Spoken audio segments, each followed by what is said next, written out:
Section 4 of the Doctrine and Covenants tells us that we who are called to the work must thrust in our sickle with our might. The sickle we are to thrust with our might is the instrument of the harvest, the Book of Mormon. President Ezra Taft Benson declared, quote, "Combined with the Spirit of the Lord, the Book of Mormon is the greatest single tool which God has given us to convert the world. If we are to have the harvest of souls that He expects, then we must use the instrument which God has ordained for that task, the Book of Mormon." An interesting experiment was conducted recently by a professor and students from Brigham Young University to gauge people's reactions to reading random pages from the Book of Mormon. Professor Jeff Sheets and students working with him set up a small display in a public space in each of 5 cities: London, Sydney, Chicago, Cape Town, and Las Vegas. They asked passersby to read one page from the Book of Mormon and mark every reference to God or Jesus Christ that they found on that page. Each one received a different page to read. Those who were willing had their picture taken and posted in a display with the particular page that they had marked. Many also shared comments. They felt the power of the Book of Mormon just in that simple, brief encounter. Let's play for you a short video summarizing this experience.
I tell you these things, that ye may learn wisdom, that when ye are in the service of your fellow beings, ye are only in the service of your God. The Book of Mormon, Mosiah, chapter 2, verse 17.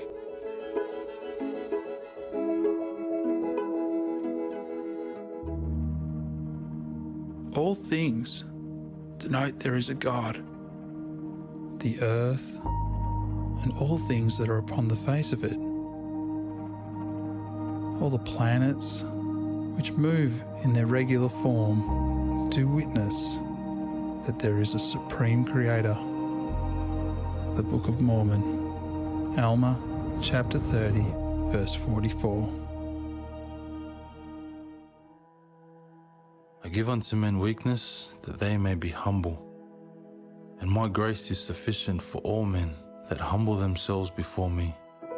For if they humble themselves before me, and have faith in me, then will I make weak things become strong unto them. The Book of Mormon, Ether chapter 12, verse 27.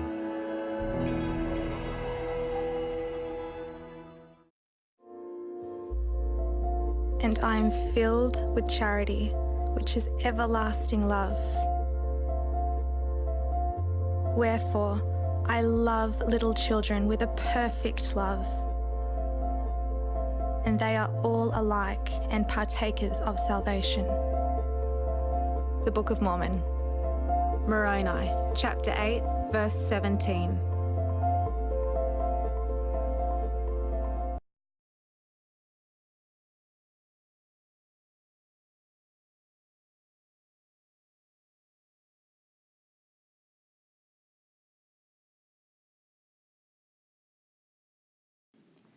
Pray in your families that your children may be blessed.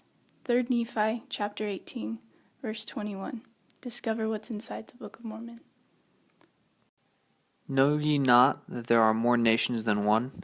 Know ye not that I, the Lord your God, have created all men, and that I remember those who are upon the isles of the sea, and that I rule the heavens above and in the earth beneath? And I bring forth my word unto the children of men, yea, even upon all the nations of the earth. 2 Nephi, chapter 29, verse 7. Discover what's inside the Book of Mormon. Yea, and he looketh down upon all the children of men, and he knows all the thoughts and intents of the heart, for by his hand were they all created from the beginning. Alma, chapter 18, verse 32. Discover what's inside the Book of Mormon.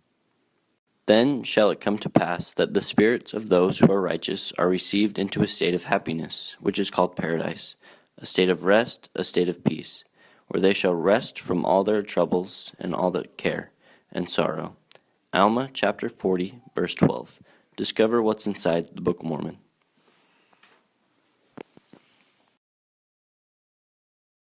Technology cannot and never will replace the importance of the Spirit in finding, warning, testifying, and teaching. Technology, however, can help us in our divine commission. You remember that Elder Oaks said, "The most important thing I can say to you by way of introduction is that we are in an unusual and extremely important transition in our missionary work in the Church of Jesus Christ of Latter-day Saints. We now have significant advancements in the technology available to accelerate our work, but we haven't yet learned to use them effectively. These technological advances are begging to be used in the work of the Lord, and we are overdue in finding ways this can be done to advance the effectiveness of our missionary work. Here is a real-life example of it working as it should. Ryan and Natalie live in the Midwest. Ryan is a dentist, and Natalie is a blogger and stay-at-home mom. This past December, Natalie saw one of our messages about the Book of Mormon on a social media site. She was curious, went to Google to find information. She typed, "What is the Book of Mormon?" Natalie was given 11 million internet pages related to her question in just 0.74 seconds, as shown on the screen. in the upper red box. You can see that. Because we know this type of question is one the church needs to answer, our software made the selection in milliseconds to offer Natalie a brief answer and to invite her to learn more. Natalie checked on our message, which took her to Mormon.org for the answer to her question. Natalie was introduced to the Book of Mormon and was then given the opportunity to engage in an online chat with a missionary, as seen in the box in the bottom right-hand corner. After several online conversations with missionaries, she was ready to meet with the local missionaries face-to-face. Her information was sent to local missionaries. The local missionaries knocked on the door of Natalie's family. Natalie and her husband were baptized on April 29th, just 2 months ago. We hope one day to have the thousands of examples like this one